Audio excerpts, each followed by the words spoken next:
Shrimati Mary George, സാമ്പത്തിക വിദഗ്ധ Shrimati Mary George കൂടി നമ്മളോടൊപ്പം ചേരുന്നുണ്ട്.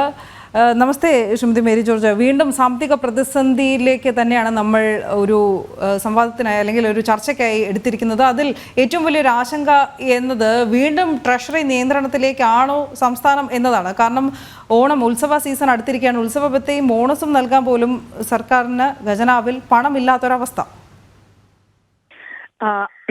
അതായത് അടുത്ത ഡിസംബർ വരെയുള്ള കാലഘട്ടത്തിൽ സംസ്ഥാനത്തിന് എടുക്കാവുന്ന കടം എന്ന് പറയുന്നത് 3700 കോടി മാത്രമാണ്. അത് കഴിഞ്ഞാൽ അതിനുപരി ബാക്കിയുള്ളത് സംസ്ഥാന ഗവൺമെന്റ് സമാഹരിക്കുന്ന വിഭവങ്ങളെ ആശ്രയിച്ചാണ് മുന്നോട്ട് പോകേണ്ടത്. അപ്പം ഈ സാഹചര്യത്തിൽ വിഭവ സമാഹരണം വേണ്ടത്ര തോതിൽ നടക്കുന്നില്ല എന്നുള്ളത് ഗവൺമെന്റിന്റെ തന്നെ കാര്യശേഷി കുറവാണ്. ഗവൺമെന്റിന്റെ കാര്യശേഷി കുറവ് എന്ന് പറഞ്ഞാൽ സർക്കാർ ജീവനക്കാരുടെയും കൂടി കാര്യശേഷി കുറവാണ്.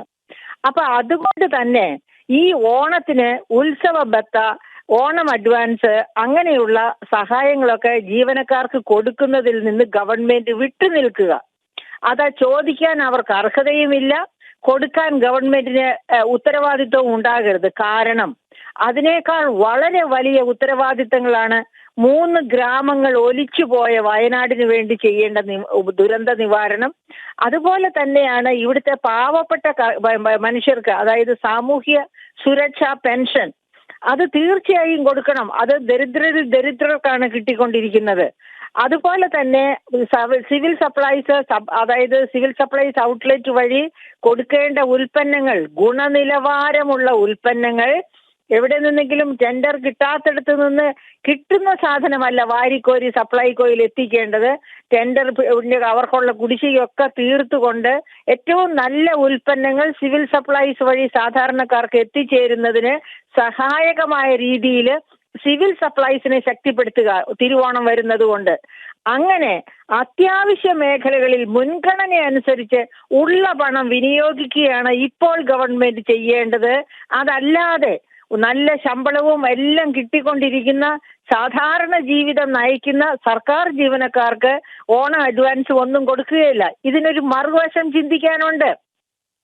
എന്തുകൊണ്ടാണ് ഓണം അഡ്വാൻസ് പോലെയുള്ള പല കാര്യങ്ങൾ പല തരത്തില്, അതായത് വായ്പയായിട്ട് സാധനങ്ങൾ വാങ്ങിക്കുക, അങ്ങനെ ഗഡുക്കളായിട്ട് അത് തിരിച്ചടച്ചാൽ മതി, ഇത്തരം കാര്യങ്ങളൊക്കെ സർക്കാർ അനുവദിക്കുന്നതിന്റെ പുറകിൽ മറ്റൊരു കാര്യം കൂടിയുണ്ട്. അതായത് വ്യാപാരി വ്യവസായികളുമായിട്ട് സർക്കാരിന് ഒരു കൈകോർക്കലുണ്ട്. ഈ ഓണം സീസണിലൊക്കെ ഇഷ്ടം പോലെ സാധന സാമഗ്രികളും സേവനങ്ങളും വിറ്റഴിക്കപ്പെടുമ്പോൾ അതിൽ നിന്നും സർക്കാരിന് വരുമാനം എത്ര കിട്ടുമെന്ന് നമുക്ക് പറയാൻ പറ്റില്ല. കാരണം ഈ വ്യാപാരികളും വ്യവസായികളിലും പലരും അവർ GSTയുടെ താഴെയായിരിക്കും, GST രജിസ്ട്രേഷൻ എടുക്കാത്തവരായിരിക്കും, വിൽപ്പനയൊക്കെ കുറച്ച് കാണിച്ച്. അങ്ങനെയാണെങ്കിൽ പോലും അപ്പോൾ അവർ GST കൊടുക്കുകയും വേണ്ട, നമ്മളിൽ നിന്നൊക്കെ GST കളക്ട് ചെയ്യുകയും ചെയ്യും. അങ്ങനെയുള്ള അവസ്ഥയിലും സർക്കാരിലേക്ക്, അതായത് GST വിഹിതം കിട്ടില്ല ഓഫ് കോഴ്സ്, പക്ഷെ എങ്കിലും പോക്കറ്റിൽ വെച്ചു കൊടുക്കും. അങ്ങനെ രാഷ്ട്രീയ പാർട്ടികളെ പ്രീണിപ്പിക്കുന്ന വ്യാപാരി വ്യവസായികളുമായിട്ടുള്ള ഒരു കൈകോർക്കലുണ്ട് സർക്കാരിന്. ആ കൈകോർക്കൽ സന്തോഷകരമാകണം, നന്നായി മുന്നോട്ട് പോകണം എന്നുണ്ടെങ്കിൽ ഇത്തരക്കാർക്ക്, അതായത് ഈ സർക്കാർ ജീവനക്കാർക്ക് കൊടുക്കുന്ന വായ്പകളും മറ്റെല്ലാം വിപണിയിൽ അതുപോലെ എത്തിച്ചേരും. കാരണം അവർക്ക് നിത്യോപയോഗ സാധനങ്ങൾ വാങ്ങാൻ ഈ പണം ആവശ്യമില്ല, അവർക്ക് കൃത്യമായിട്ട് ശമ്പളം കിട്ടുന്നവരാണ്. മറിച്ച് അപ്പൊ അതുകൊണ്ട് തന്നെ അവർക്ക് കിട്ടുന്ന ഓണം അഡ്വാൻസ്, അലവൻസ്, ഗഡുക്കളായിട്ട് വാങ്ങാനുള്ള വായ്പാ സൗകര്യം അതൊക്കെ കൊടുക്കുമ്പോൾ വ്യാപാരി വ്യവസായികളുമായിട്ടുള്ള ഒരു ബന്ധം അരക്കിട്ടുറപ്പിക്കുക കൂടിയാണ് ഗവൺമെന്റ്. പക്ഷേ ഈ സാഹചര്യത്തിൽ ഗവൺമെന്റ് അത്തരം ബന്ധങ്ങൾ ഉറപ്പിക്കാനല്ല പോകേണ്ടത്. പാവപ്പെട്ടവരുടെ കൂടെ നിന്നുകൊണ്ട് മുൻഗണന എന്താണെന്ന് മനസ്സിലാക്കിക്കൊണ്ട് അതിനനുസരിച്ച് പാവപ്പെട്ടവർക്ക് ഓണം ആഘോഷിക്കുവാനുള്ള അവസരം കൊടുക്കുകയാണ് വേണ്ടത്. അപ്പൊ ഈ പ്രതിസന്ധിയുടെ മുഹൂർത്തത്തിൽ സർക്കാർ ജീവനക്കാർ സർക്കാരിനോട് സഹകരിക്കുകയാണ് വേണ്ടത്. ഞങ്ങൾക്ക് യൂണിയൻ ഒരു തീരുമാനം എടുക്കണം. ഞങ്ങൾക്ക് ഈ പ്രാവശ്യം ഉത്സവ ബത്ത വേണ്ട, ഞങ്ങൾക്ക് ഈ പ്രാവശ്യം വായ്പ വേണ്ട, ഞങ്ങള് ഉള്ളത് കൊണ്ട് ഓണം ആഘോഷിച്ചു കൊള്ളാം എന്ന് പറയുമ്പോൾ സർക്കാരിനെ പ്രതിരോധത്തിലാക്കാതെ പ്രതിസന്ധിയിൽ നിന്ന് ശരി, താങ്കളുടെ വാദം ബഹുമാനിച്ചും അംഗീകരിച്ചുകൊണ്ട് തന്നെ മറ്റൊരു കാര്യം കൂടി ചോദിച്ചോട്ടെ. ഈ സാധാരണക്കാരെ കൂടി ബാധിക്കുന്ന ഓണവിപണിയിൽ സർക്കാരിന്റെ ഇടപെടൽ ഇത്തവണ കാര്യക്ഷമമായി ഉണ്ടാകില്ല എന്നതാണ് മറ്റൊരു റിപ്പോർട്ട്. അതോടൊപ്പം തന്നെ ഈ സാധാരണ സർക്കാർ ജീവനക്കാരെ മാത്രം പഴിചാരി രക്ഷപ്പെടാൻ കഴിയുമോ? ഈ സാമ്പത്തിക പ്രതിസന്ധിക്ക് മറ്റ് കാരണങ്ങൾ നിരവധിയില്ലേ? അങ്ങനെ നോക്കുകയാണെങ്കിൽ എക്സിക്യൂട്ടീവുകളുടെ അമിത ചെലവ് നമുക്ക് ഇതിൽ പറയേണ്ടി വരും. മാത്രമല്ല, ഈ വർദ്ധിച്ചു വരുന്ന റവന്യൂ ചെലവുണ്ട്. ഇനി താങ്കൾ തന്നെ ചൂണ്ടിക്കാട്ടിയതുപോലെ തന്നെ ഈ ഫയലിലെ മെല്ലപ്പോക്ക് എല്ലാം ഈ സർക്കാർ ജീവനക്കാർ കൂടി പഴി കേൾക്കേണ്ടതാണ്, ഉത്തരവാദിത്തം ഏറ്റെടുക്കേണ്ടതാണ്.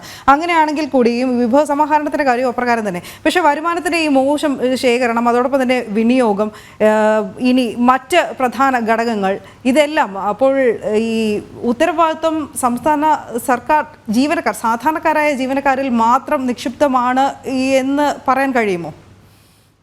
എന്റെ പ്രിയപ്പെട്ട സുഹൃത്തെ, സാധാരണക്കാരായ ഉദ്യോഗസ്ഥരിൽ നിന്ന് ഞാൻ ഒരിക്കലും പറഞ്ഞിട്ടില്ല. സർക്കാർ ജീവനക്കാരിൽ ആരാണോ അധികം പറ്റുന്നത് അവർക്കാണ് അധിക ബാധ്യത തൊഴിൽ കൊടുക്കേണ്ടത്. അപ്പൊ ഈ പറഞ്ഞ കണക്ക് ശമ്പളത്തോടൊപ്പം കിമ്പളവും വാങ്ങുന്നവരുണ്ട്. ഇത്തരക്കാരെ എല്ലാം വരുതിക്ക് നിർത്താനായിട്ട്, അതായത് ഇവരെല്ലാം ഉഴപ്പുന്നത് കൊണ്ടാണ്, കാര്യക്ഷമത കാണിക്കാത്തത് കൊണ്ടാണ് സർക്കാരിന്റെ ഖജനാവ് കാലിയായി കിടക്കുന്നത്. സർക്കാർ ഉദ്യോഗസ്ഥർ കാര്യക്ഷമത കാണിക്കുന്നതിന് സർക്കാരിൽ നിന്ന് കൈനീട്ടമൊന്നും വാങ്ങേണ്ട ആവശ്യമില്ല. അവരെ PSC വഴി വന്നിരിക്കുന്നവർ നല്ല എഫിഷ്യന്റ് ആയിട്ടുള്ളവരാണ്. തന്റെ ജോലി ചെയ്യാൻ ഇപ്പൊ ഈ പറഞ്ഞ തലപ്പത്തുള്ള ഉദ്യോഗസ്ഥർ എന്നൊക്കെ പറഞ്ഞ അവർ IAS IPS ഒക്കെ വാങ്ങി വന്നവരാണ്, എടുത്തു വന്നവരാണ്. അവരൊക്കെ മിടുക്കരാണ്. PSC വഴി വന്നവർ മിടുക്കരാണ്. അപ്പൊ അങ്ങനെയുള്ളവര് അവരുടെ മിടുക്ക് അതത് മേഖലകളിൽ കാണിക്കണം. അങ്ങനെ മിടുക്ക് കാണിക്കുമ്പോൾ സർക്കാരിന്റെ കാര്യക്ഷമത വർദ്ധിക്കും. സർക്കാരിന്റെ ഖജനാവ് നിറയാനുള്ള മാർഗങ്ങൾ കേരളത്തിൽ തന്നെയുണ്ട്. അതായത് നികുതിയേതര വരുമാനങ്ങൾ ശരിയായി സമാഹരിക്കുക. നിങ്ങൾ ഇപ്പൊ ഈ അവസാനം വന്നിരിക്കുന്ന CAG റിപ്പോർട്ടിന്റെ റവന്യൂ സെക്ടറിനെ പറ്റിയുള്ള റിപ്പോർട്ട് ഒന്ന് എടുത്ത് നോക്കുക. ആ റിപ്പോർട്ടിലുണ്ട് എത്ര അനവധാനതയോടുകൂടി, എത്ര കാര്യക്ഷമമല്ലാതെയാണ് ഇവിടുത്തെ റിസോഴ്സ് മൊബിലൈസേഷൻ നടന്നുകൊണ്ടിരിക്കുന്നത് എന്ന്. അതായത് കൃത്യമായി കിട്ടുന്ന തുകയെല്ലാം വകമാറ്റി ചെലവഴിക്കുന്നു, നികുതി പിരിച്ചെടുക്കുന്നതിൽ ഉദാസീനത കാണിക്കുന്നു, നികുതിയേതര വരുമാനം പിരിച്ചെടുക്കുന്നതിൽ ഉദാസീനത കാണിക്കുന്നു. ഈ ഉദാസീനതകളുടെ ഒക്കെ ഫലമായിട്ടാണ് നമ്മുടെ ഖജനാവ് കാലിയായിട്ടിരിക്കുന്നത്. അപ്പൊ നമ്മൾ ആരെയാണ് പറയേണ്ടത്? സർക്കാരിനെ മാത്രമല്ല, തലപ്പത്തിരിക്കുന്ന മന്ത്രിമാർ മാത്രമല്ല, A to Z സർവ്വ ഉദ്യോഗസ്ഥരും ഇതിൽ പങ്കാളികളാണ്. അപ്പൊ അങ്ങനെയുള്ള ഉദ്യോഗസ്ഥരെ പ്രീണിപ്പിച്ച് ആ പ്രീണനം വഴിയായിട്ട് വ്യാപാരികളെയും വ്യവസായികളെയും പ്രീണിപ്പിക്കുന്ന നയം, ആ നയമാണ് മാറ്റേണ്ടത്. കേരളത്തിന് വേണ്ടത് അത്തരം നയമല്ല, യഥാർത്ഥ ഡെമോക്രസിയാണ് വേണ്ടത്. സാധാരണക്കാരുടെ പക്ഷത്ത് നിന്ന് വേണം ഗവൺമെന്റ് ഭരിക്കാനും ആ ഭരണ നയം രൂപീകരിക്കാനും. അതെ, തീർച്ചയായും. വളരെയധികം നന്ദി ശ്രീമതി മേരി ജോർജ് പ്രതികരിച്ചതിന്.